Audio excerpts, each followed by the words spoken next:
We're generating a little bit over $2 million a month right now. And then the money that we pay out to creators is not a part of that revenue. I pinch myself every now and then, and we built a platform where several thousand people that have built an entire business that supports themselves and their family on the backs of like this platform that we created 4 years ago. A big part of my job is being able to effectively convey, we're not just sending emails. People depend on us to pay the bills, to send their kids to college. That added bit of responsibility adds a lot more purpose behind what we're building. We're in the top 0.1% of fastest growing companies. We are on pace to do over 30 million in revenue in our 4th year in business. We've been very fortunate, and I don't do it enough to take a step back and really appreciate where we are.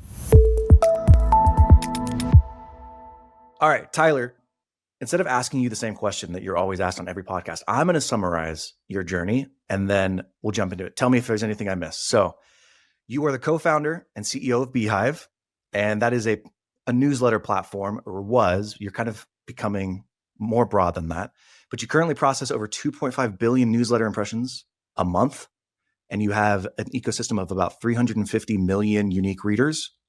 You founded this company in 2020. You've raised about $50 million, and you're currently paying more than like $1 million a month to creators on your ad network. Did I get that all right? The last part, caveat, we are close to 1 million on the ad network. But if you include the paid subscriptions and boosts and everything else, we're paying multiple million per month to our publishers. How old are you? 31. Okay. So here's my question. Like, what's taken so long? You're already 30. So like, why aren't you more successful? Well, if you heard me start off by answering the question, I almost said 29. I forgot how old I was. Dude, it's funny. So let me ask you this question. So I did read you're at about $1 million paying out to creators, and you're currently generating about $1.5 million a month as of 2024 December. That's what I read. Let's say that those numbers are true. 1 million to creators, 1.5 million in revenue. Is that 1.5 inclusive of that 1 million you're paying out, or are those two separate numbers? Two separate numbers. And today we're actually closer to 2.5 million a month in revenue. So the numbers are a bit dated. But yeah, we're generating a little bit over $2 million a month right now. And then the money that we pay out to creators is not a part of that revenue. So what's it like building a business where your customers are making almost as much money as you are from the business? In aggregate, yes. And like, it's crazy. That's like the name of the game, right? That's where I get a lot of passion out of what we do, because it digs both ways, right? People, if something goes wrong or if we ship a bug, people are very passionate about why something isn't working, because it's not just a hobby for a lot of these people. It's like their full income and living. And so the fact that I pinch myself every now and then and talk to my co-founders where I'm like, we built a platform where there's non-negligible, like several thousand people that have built an entire business that supports themselves and their family on the backs of like this platform that we created 4 years ago. And so I think that's really cool. And I think a big part of my job is being able to effectively convey that story to the broader team of, we're not just sending emails. We're not just adding like a new shiny feature that people use. Like, people depend on us to pay the bills, to send their kids to college, whatever it may be. And I think that added bit of responsibility adds a lot more purpose behind what we're building. I think it's really cool because anytime you build a business, I built multiple businesses, and you have people that are working for you, and you see, I have 130 employees, but then you start thinking about, man, that person's the breadwinner for their family. Like, not only do they depend on this job, like they depend on me to do good things. Anxiety inducing. But there's the flip side, which is also really cool, that you've created something of value. I don't know. Do you think about that? You're kind of heads down building. Do you ever have like so heads down and stressed all the time? Like, I do try to remind myself. There's something that I've read before that I like to think of like, Tyler from 5 years ago would have done anything to be in the situation that Tyler is in today. Me speaking about myself in third person, very oddly. But like, yes, it's like very stressful, the day to day, like putting out fires, waking up super early, working super late. You kind of get lost in the sauce a lot during the business building experience. And I don't do it enough to take a step back and really think about like what it took to get to this point. The fact that we are on pace to do over 30 million in revenue in our 4th year in business, like we've been very fortunate and very lucky. We have a lot of great people around us, but it is cool. And I don't do it enough to take a step back and really appreciate where we are. So you were at Morning Brew. You started at Morning Brew 2017. Morning Brew sells in 2020. And you were a huge part of that process. And I want to talk about some of that stuff. But they sell for $75 million. And then you go from that and you start Beehive 2020. And Now you just said you're going to do $30 million this year in revenue. Yeah, we should All right. more. So tell me if I'm close. $30 million, let's just say 10x ARR. Are you a $300 million company? I'd like to 500 think million? I'd like to 10 think we get billion? more than Stop a me. 10x, but it depends. It depends on the markets, right? Like the Okay. markets the past few days might not give us a 10x, so who knows? But Let's say 200 million. Sure. You know that's not normal, right? You went from Morning Brew 2017 to 2020, $75 million, 2020 to 2025, and you've built something of like really significant value in these short sprints. Like, do you know that that's not normal, or are you like, well, it's kind of just my reality? So yes and no. I don't think I think about it a ton until there was a point to the past, I don't know, 6 to 8 weeks. We've been adding between 25 and 30,000 MRR per week. So like net of everything. Jeez. So we're adding like over $1 million in revenue per month. And so I write an email to the team every Sunday to kind of like get all of our priorities aligned. Like, this is what we're focusing on this week. Here's a milestone. Here's what we accomplished last week. These are the top things we're going to accomplish this week. It became so repetitive for me just to say, hey, last week, record week, we grew by 25,000 MRR or 26 or whatever it is. And so I went to ChatGPT and Claude and I was like, where does this put us in like terms of growth? Like, make it a little bit more impactful for the team to understand like what they're a part of. Because again, my job is storytelling to get everyone swimming in the same direction and motivated and aligned. And it's like something like the top 0.1% of companies grow at this pace. And obviously you see on Twitter, there's a lot of the AI native companies that go from 0 to 20 million in like 3 months, right? And you're like, okay, we are not that. So it makes you think like, oh, we're not achieving this like rocket ship growth. But there are so many companies that struggle to get the traction and revenue that we have experienced. And like, I'm aware of that. And like, we are very fortunate. But yeah, I had to like do a little bit of research to like position to the team of like, just understand like, yes, it is very stressful. We all like are drinking from the fire hose. We're solving problems. Like, it's a very high, fast paced, high stress environment. But like, let's not take for granted that we're in like the top 0.1% of like fastest growing companies. Yeah. And like, you should be learning a lot and stretching yourself and gaining a lot of experience from this journey that we're on, and positioning that to the team, I think, is super important. So let me ask you just about Beehive in general. So you're doing, call it $30 million this year, top line revenue. What do the margins look like on newsletter or on this business? Because it's not just a newsletter business right now, right? Like, you have the way that you've talked about it is you're helping people with distribution, which is the newsletter part. You've got website builder, which is actually helping people get up and running and then have an integrated platform. And then you've got the third pillar, which is escaping me at the moment. The ad network. Yeah, the ad network. Of the 30 million, like, where is your revenue coming from of those kind of that pie? It's a good question. I think for this year, the projection would be like 22 to 23 will be SaaS, which is just like pure platform, which that's like the email and the newsletter part combined, essentially. The ad network will probably make up 7 or 8 million, ideally more, of revenue this year. I think we're pacing above our projections. So I'm just basing this off of what we did to start the year. But yeah, I'd say we're about 70% SaaS business, 30% ads. And what does the margin look like on the SaaS and ads business? Are they effectively the same, or does one have better margins than the other? Yeah, the SaaS business is like typical SaaS, somewhere between like 60 and 70%, I would say. Ads, we take between like a 10 and 20% cut of revenue. There's like our profit margin, and that's like supply and demand based. So for when we have advertisers like Nike who are like very high in demand, like, we can charge more. I think we take a bit of a larger spread there, and then vice versa. So that's all like supply side, demand side, like real time bidding and understanding. Like, we cap out at 20%. So we'll never take more than 20% of a cut from any ad placement that we place with our publishers. For context, the way that many people make money on these newsletters is by selling ads or sponsors within their newsletters. I'm on Beehive, and from what I've seen, there's kind of two ways you can do it. I could sell sort of a private ad. I could just put it in my newsletter natively, or there's an ad network on Beehive where I could sell a space, or I could actually say, hey, I'm buying space in somebody else's newsletter, and then they would choose me. Have you found either one of those like more or less effective?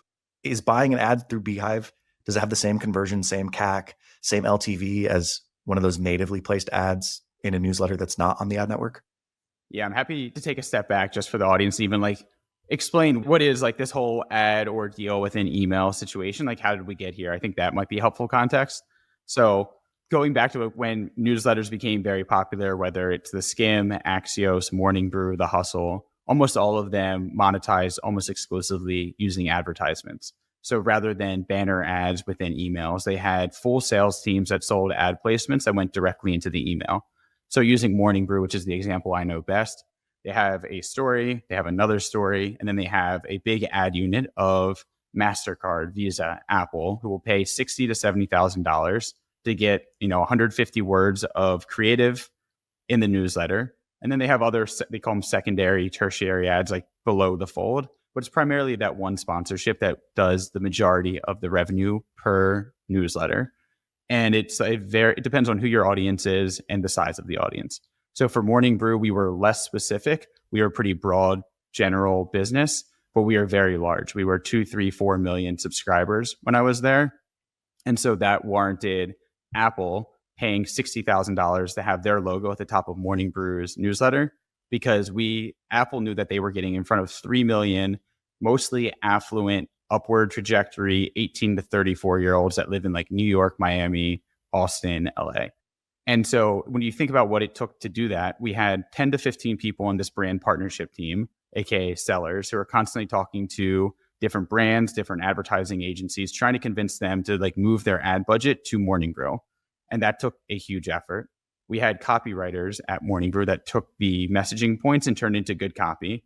And then we had a full like ad operations team that's like running the ads, pulling the data, reporting it back to advertisers. So I give all that context because that was really the impetus for building Beehive. Like I saw what this well-oiled machine of like content creation and email, an amazing CMS, an amazing ad team. The operations are smooth. Say what CMS is. Content management systems, like what the writers use to actually create the newsletter. So we had this well-oiled machine and it turned into a $75 million acquisition. And meanwhile, while I was there, all of these other writers, hobbyists, journalists, and people who work at these other publications were like, how are you doing this? Like, how are you building the newsletters in this template? How are you monetizing efficiently? What data are you looking at? And that really was the impetus for us building Beehive, which is the all-in-one solution to do all of that. So to fast forward to your actual question, which was, what does Beehive do? We help people create content and send email newsletters. And we also host their website as well. But if you want to monetize, you can do what Morning Brew does. You can hire an ad seller. They can be in market. They can talk to Nike. They can talk to the ad agencies. They can close deals. And you can put that ad in your newsletter. And a lot of our large newsletters do that. And like, that's totally fine. We don't take a cut of that. That's like your revenue. The thing is, 90% of publishers, journalists, don't have ad sellers on their team, or they're a team of one. And so the value that the Beehive ad network brings is we talk to all of those brands. We have HubSpot, Nike, Netflix, Roku, like tons of massive brands in our ad network. And with one click, you can get an opportunity from Nike, accept it, put it into your newsletter. And it's as if you have a direct contact with Nike, but you never have to talk to anyone at Nike, and you still get paid for running a Nike advertisement in your newsletter. So we play in both. We want to support people who can sell direct. And we have launched features that help them sell direct and manage their inventory. We don't make nearly as much money on that, but we're not in the game of just making money for bottom line revenue. We want to support the people who use the platform, or you could use our ad network. Yeah. I mean, you want to enable the people who are doing real things. You're just trying to help them have a better experience monetizing the content that they're creating. I know it started out as creators, but I see more and more small businesses using platforms like Beehive in particular to monetize their email distribution lists. Whereas in the past, it was like, oh, I just have a list and maybe it's in Google Sheets or maybe it's in Klaviyo or some other platform like that. But there really wasn't a way to monetize it unless they actively were selling something and launching a new campaign. Whereas now there's this sort of second unlock in the ability to generate revenue because they have the ad network that they're able to leverage. So it's been interesting.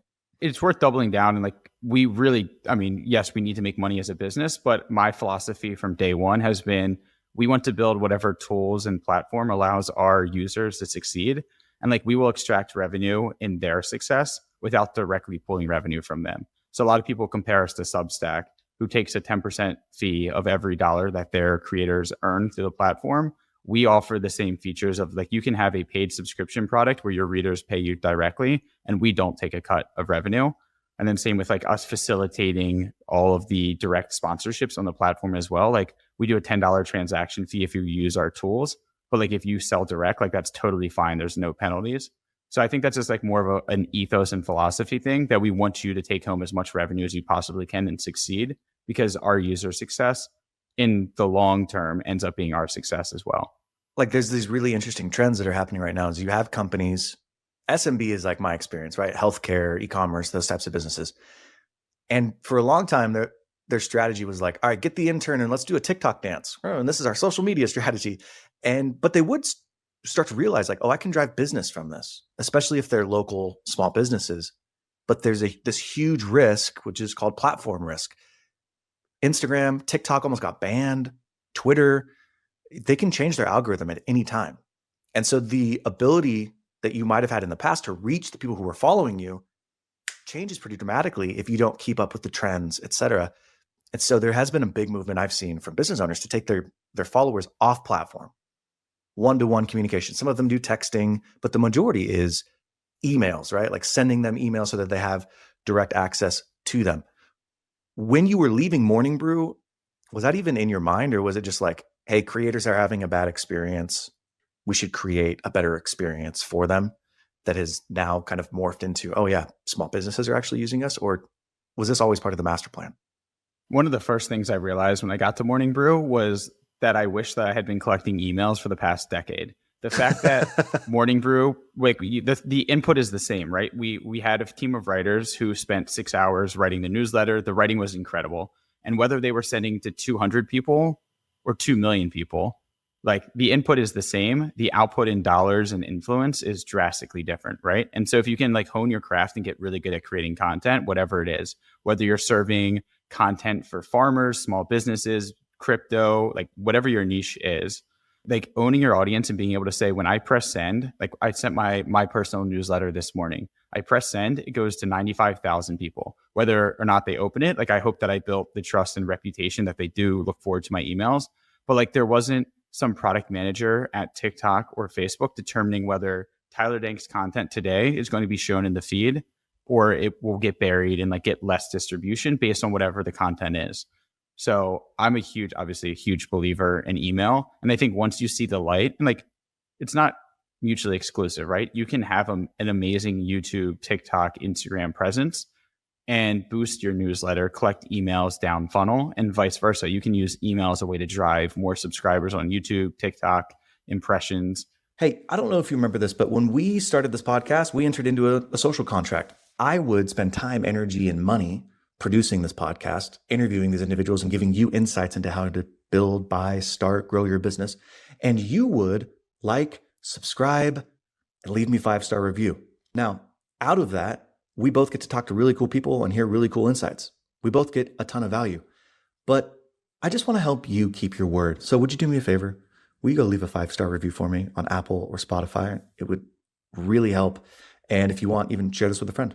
And I think that's where I've seen it done the best.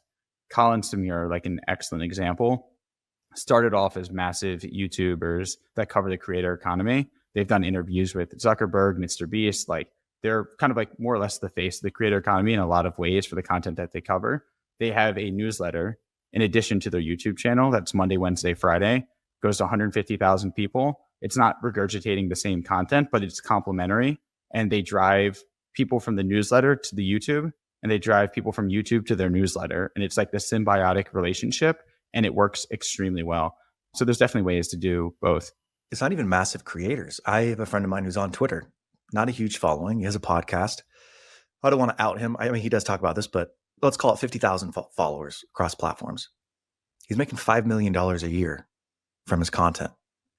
And why? It's what he's like built really good trust. He's taken people off platform, and then he's partnered with businesses that sell to his audience. And so he's just like turned this into a machine, but he's really learned like, oh, I've got to capture not only attention, but I've got to be able to interact with these people one-on-one without some intermediary that is a platform deciding based on their algorithm, like whether or not my stuff gets reach. That's what's been interesting for me to see change over the last few years. Content creators like Nick Huber, Cody Sanchez, I'm trying to think of some other ones, but where they're using media to accelerate their business as opposed to just media is the business because they're making money from AdSense from Google. What was it like in 2017 when you were launching? Was that even a thing, or am I like way late to the game? Am I stupid because this has like been going on for a long time? Like, what's your observation of the way this stuff works? I mean, Morning Brew definitely benefited from a different time and place with the competitiveness of acquisition, whether it was Facebook, Twitter, Google. We were getting subscribers for sometimes 50 cents, sometimes $1, $1.50. But we knew and we solved the equation of, we know that advertisers are willing to pay this much in a CPM. We know if we can grow fast enough and if we can acquire subscribers for 50 cents, $1, $1.50, we break even on that subscriber if they stay subscribed for X period of time. And so there's like, it very quickly becomes like an equation of, you know, that if you can grow fast enough, you know, advertisers want to get in front of your audience, are willing to pay a premium rate to get in front of that audience. They pay you up front. You put that money into growth, you grow faster. And like, that is like the flywheel. It required Morning Brew raising, I think, $600,000, which isn't a ton, but like early days, I did a friends and family round to get that flywheel off the ground. But once we saw that equation, you just do the math and it scales up. And like, you've seen 1440, I think now has 5 million subscribers as like another newsletter. Same thing, same equation. That being said, I think you called out something important is, we've been talking about Morning Brew and the millions of subscribers. My personal newsletter has almost 100, like whatever all of that is. But I know plenty of writers on Beehive that have 5,000, 6,000 subscribers who are making six figures as a side hobby. And that's just because they've like really doubled down on like a very specific niche. So they understand whether it's advertising execs or rental cars or whatever niche that they want to stay in. And they are just like the best at covering that content. And they know that they can either charge advertisers $100, $200 CPM to advertise, or they can charge some fraction of their audience will convert to a paid subscriber and pay $100 a month because they need it for work. There's a lot of really interesting niche small newsletters doing ridiculous amounts of money. And some of them only put a few hours a week into it. So I think that's a huge opportunity. And that's like also one of the other benefits of newsletters, similar to, I guess, social as well. You don't need a ton of capital to get started. Like we have a free tier. You can like start bringing money in risk-free using email and having a website as like a testing bed to try new things. And you're not like raising capital. You don't need to hire 10 people. So I think like there's very low barriers to entry to the medium as well. What would you say to somebody who's listening to this and is like, well, easy for you to say, you work in this space, you know what to write. You've got 100,000 followers. Like, what do I even write about? How does a business owner get started even thinking about the concept of writing a newsletter? The what do I write about is the thing that I can't necessarily solve, right? I think there's plenty of other people who can help give you inspiration. I think the easy thing is, if you're a business owner, whatever you do or sell as a business, if you think through the lens of like, who are my customers? Why do they come to us to buy whatever product and service? And is there any other tangential information that they would benefit from receiving that would eventually lead? And you don't have, I think the mistake that a lot of people make is they too quickly try to get to the dollars, right? They're like, I'm not going to spin up this weekly email unless it has a direct call to action for them to purchase something from me. And every time I send this email, I'm making money. I think way too many people look for shortcuts rather than thinking of their customer as someone or a group of people that they can nurture and have like their brand awareness and trust build over time. And so, for example, Brex is a big like startup credit card company who finances and does banking for tons of popular startups. They have a newsletter on Beehive for their community, and it has nothing to do with like starting a new Brex account. Obviously, somewhere down funnel, like that is kind of the purpose of like any distributed content that they're working on. It's to eventually have people know who Brex is, to identify and like the content and brand that they're creating, to eventually open a business account with Brex. But like that's like the long-term thinking. They have a newsletter that covers all of their local community events in SF and LA, New York, things that they do like business owner spotlights, but they're creating content that their ideal customer would benefit from and enjoy. And they're nurturing this funnel of leads through content, knowing that one day that person who does launch a business and does need a business credit card, they've been on this Brex list for a year. They love all of the content. They already look favorably on Brex. And now it's the no-brainer decision to create an account. So I want to throw my framework out at you and see what your opinion is. Because when I first started writing, I was always like, man, this is stupid. People don't want to hear what I have to say. Or like, what do I write about? This is dumb. When I sort of reframed the way that I look at it, it changed how I do things, and it changed my ability to stay consistent. I look at it in this order. For me, as a small business owner writing a newsletter, number 1, clarity. Number 2, trust. And then number 3, sales. And what I mean by that is it helps me create clarity around what I'm doing. There's just something about writing and getting your thoughts out and like being able to understand like, what is my goal here? What is my ethos? What is my strategy? And then trust building, like this long form content where that people are reading. All of a sudden, people who don't even know you are like, oh, I trust Tyler. If Tyler recommends something, I'm going to trust him because I've seen him over a long period of time. And it's not necessarily that they buy from you, but maybe you need to raise money. Maybe you're looking for a rock star hire. Maybe you're looking for an intro to somebody that could change your business, and somebody knows that person who you're looking for. You get a warm introduction from them because they like you, they trust you, and they can now put you in touch. The third and last thing is like sales. Okay, maybe I get a sale from it for my business, but those other two things for me have been the most valuable things and that have helped me stay consistent. What do you think of that framework? Totally aligned. That's a much better phrase and thought out framework than what I just rambled on for, but it's getting to the same thing, right?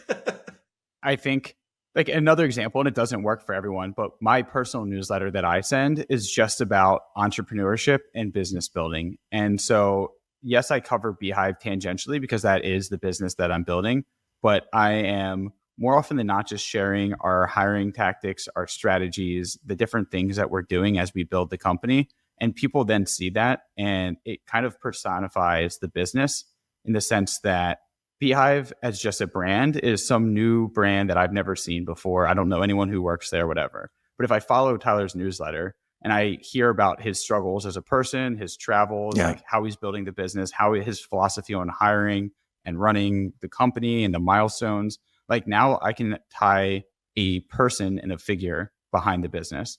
And when I have to make a vendor decision between Beehive and 7 other faceless brands, at least I feel like I kind of know the person behind this one, and I enjoy the content, and I've benefited from it. Where like that has actually been the edge in us winning business, which was never like really the intention. Somewhere in the back of my mind, maybe I think if I send this newsletter, everything I just said would become true.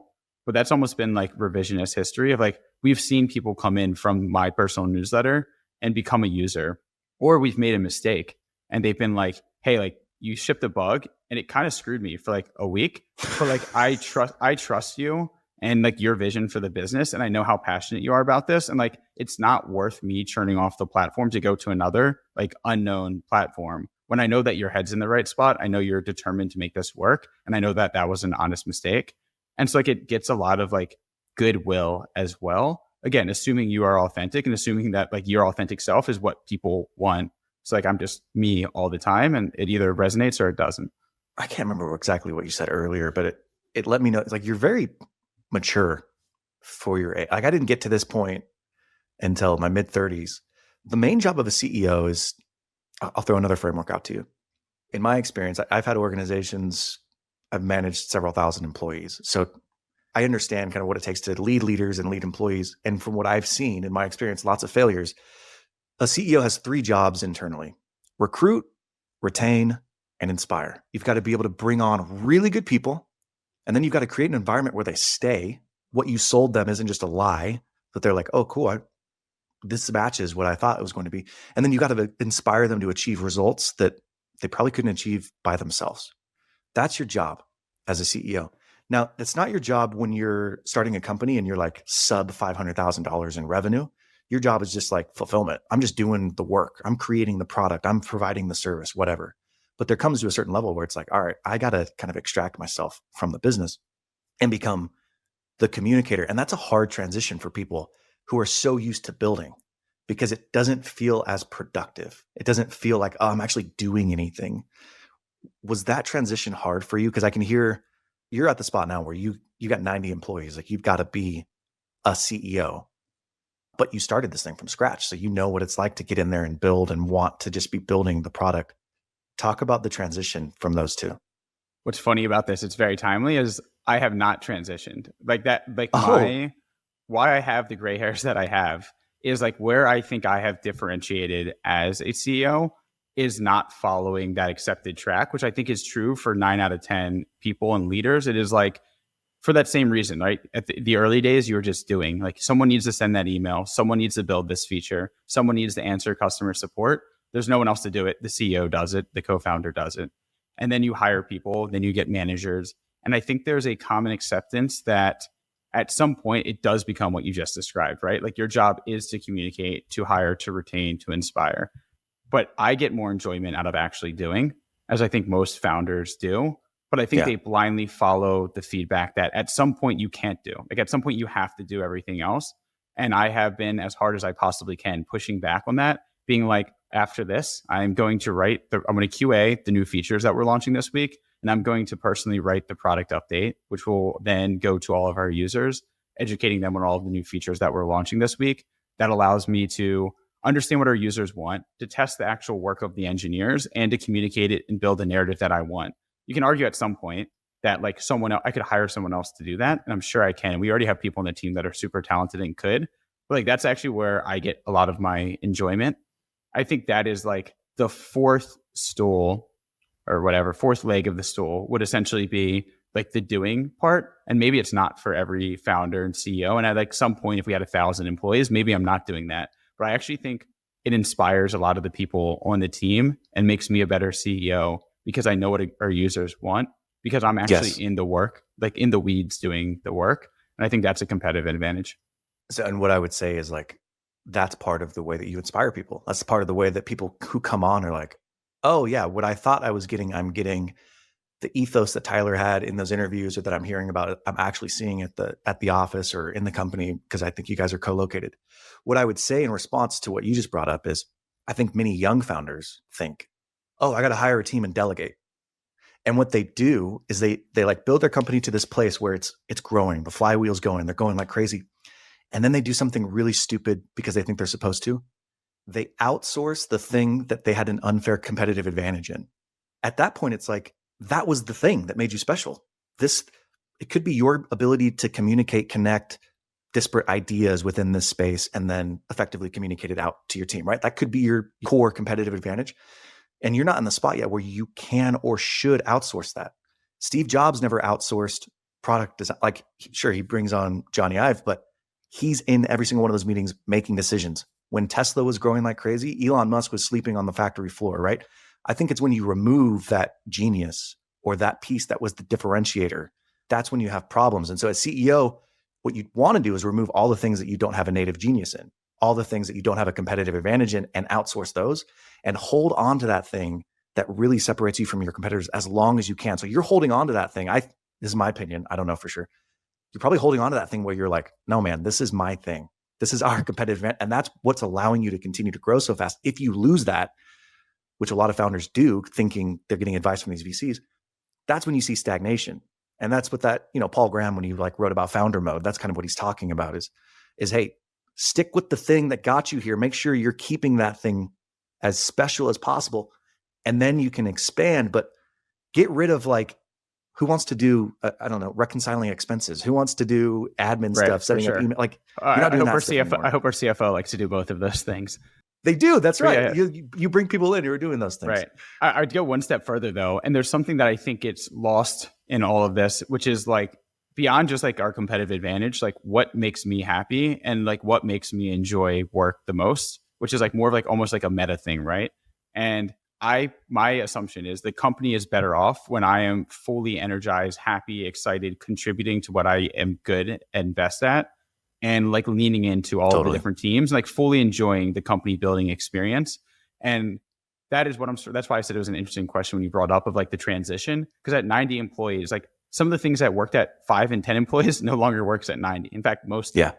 But like me as like a startup founder, like the 0 to 1, the first 5, 10 employees, when you get like one conversion a day, like you get $100 at the bank account a day and you're like going crazy and you're just tinkering and building. Like the early company building, I personally find the most fulfilling and exciting. And as you go from 30, 50, 70 employees, and my calendar now is recurring meetings, one-on-ones, performance reviews, like those things suck energy out of me, right? Like that is not actually what I enjoy doing. And so I was like, I listened to a lot of like different founder content. I listened to the founder podcast on the CEO of NVIDIA, who has 60 direct reports and has 0 one-on-ones. And he's like, I've been at this company for 30 years. One-on-ones do not excite me. And if I want to continue to wake up and go to work and enjoy what I do, I need to build a schedule around like what I get fulfillment out of. And it's not meetings. And he's built one of the most successful, arguably the most successful and like largest company in the world based off of that philosophy. So I think it breaks down what a lot of companies are just pattern matching of. When we raise a Series B, we have to bring in 3 HR people. We're doing performance reviews. We're now like breaking off into teams, and the CEO is going to run like recurring meetings 5 times a week. And I try to push back on all of those assumptions and just do what I think we should be doing, which is, how are we solving problems for the customer? Like, number one is I want myself and I want all of our key employees to be as close to the customer as possible, always. And recurring meetings sometimes are like a necessary, like, oh, we have to do them to get aligned. But if it's not solving customer problems, don't want it on the calendar. And so that's kind of like the company building, pushing back transition that I'm going through, is like, how long can I keep this going? Because I don't have ambitions to hire 5,000 people. I don't think that sounds super fun, but how do we keep the fun and like the it that we have as long as we can and still compete in this market? And I think we've done a pretty good job so far. It's that whole, I never know how to say it, ECOG, where it's like the concentric circles, what you're really good at, what you're passionate about, what the world values, and what you can get paid for. Once you have overlap there, it's like, I don't go to work every day. I go to fun every day. It's an amazing experience. I don't think enough people focus on, okay, what are you passionate about and you're good at and you can get paid for? Most people are just like, well, just focus on your passion. Nah, that doesn't necessarily translate. Oh, just focus on what you get paid for. Well, you're going to kill yourself, because it's like you're just going to be so depressed doing something that you hate. What's interesting though is it sounds like you've prioritized creating an environment that you enjoy, that gets you excited, but you raised venture money, which to me is always like, I raised venture money. Now I have to hit these targets. I've got 10 bosses. It's 50% year over year growth every single year. Otherwise there are big problems.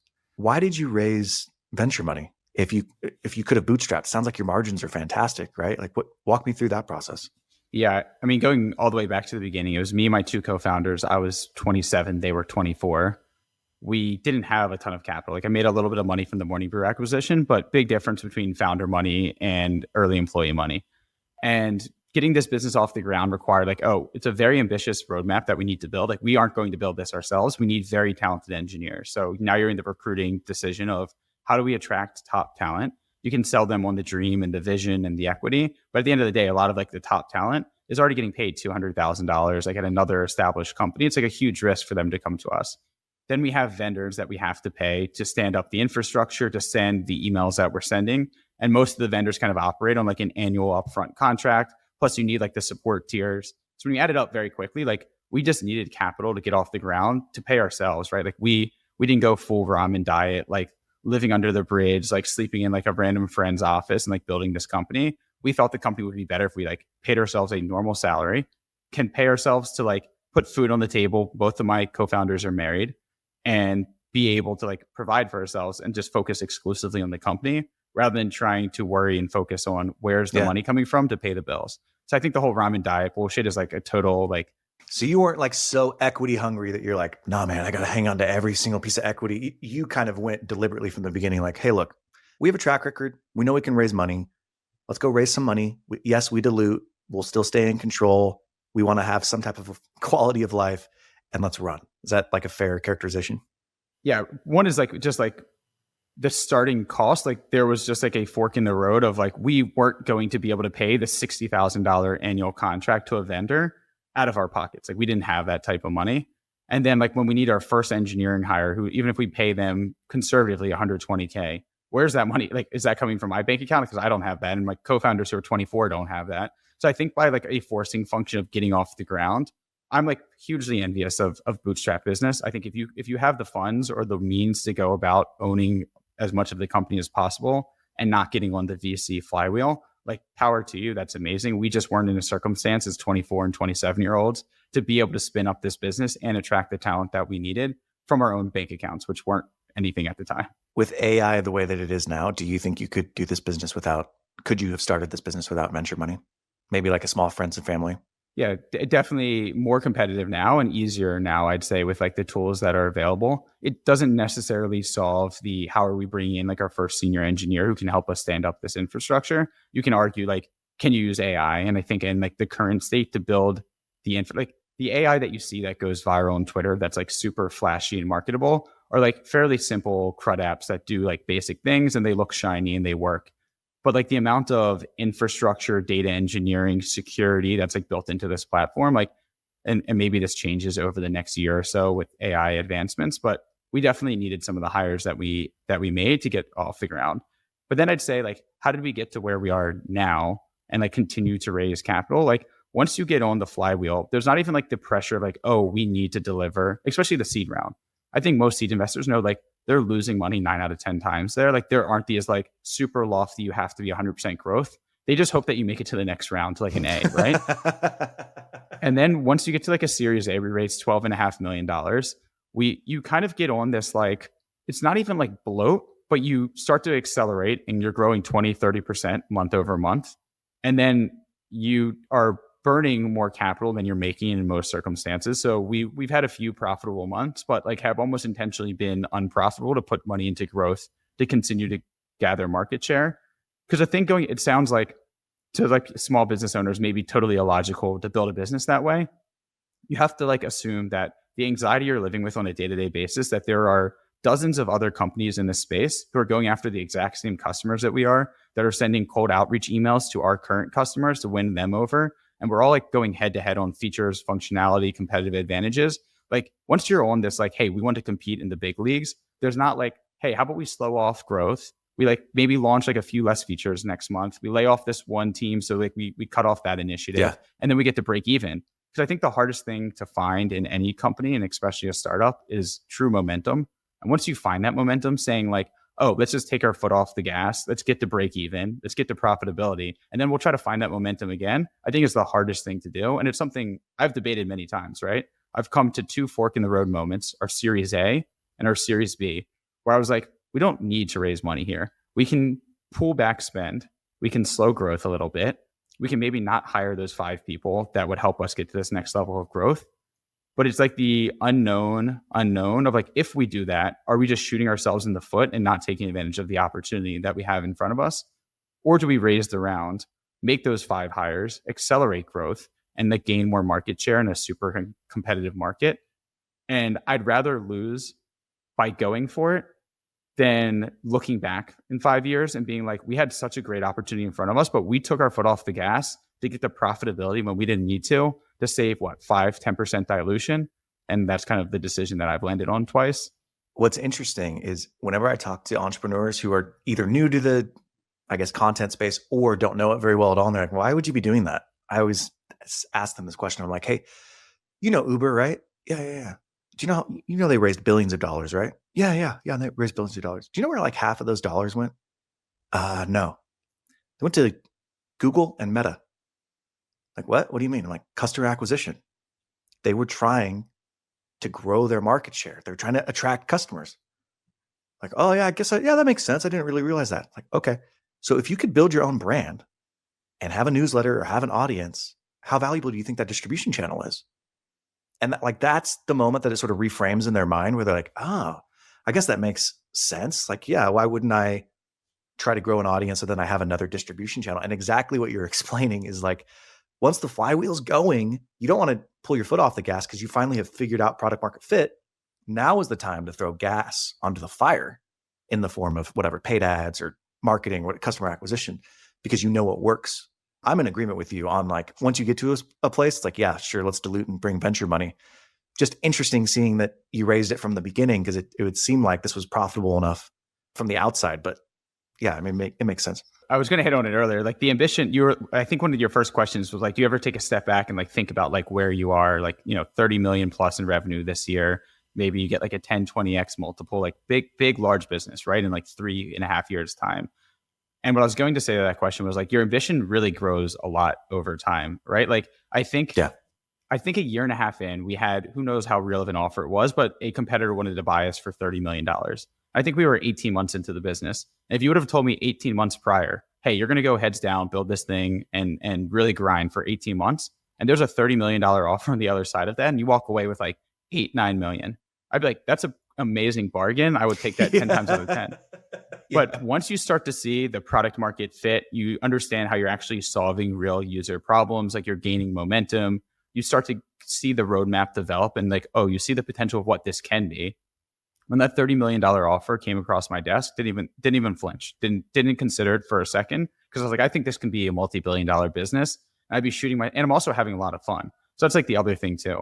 There's always the trade-off of like, there's a dollar amount that could be offered today where I'm like, yes, I do think this can be bigger, but like, it's also my life. I've stressed beyond belief for 4 years. Yes, we could grind this out for another 4, 10 years, but there's an opportunity cost there to the enjoyment I could get out of like maybe having a little bit of savings and money and like paying whatever versus the gray hairs and stress and struggle that will come for the next like 8 years. And there's a price. But what balances that is the fun that I have doing what I do.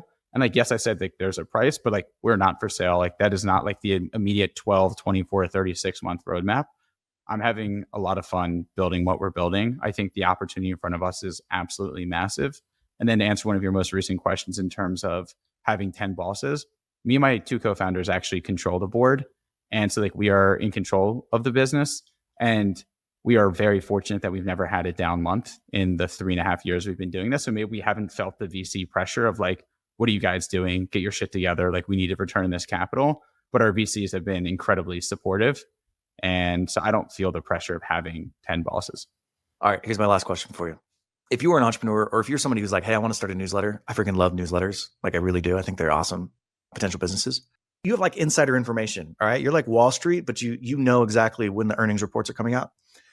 What niche are you seeing that's like underserved, or like what would you start? What kind of newsletter would you start? And what are you seeing that's like, hey, I think in the next 12 months, you're going to be seeing a lot of X in this space?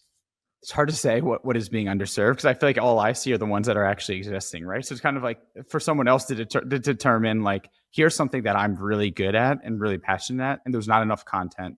I mean, that is like, again, the Morning Brew initial story. It's like, I'm very passionate about business news and finance, and no one seems to be serving my other classmates at the University of Michigan. This is the co-founder speaking in this hypothetical.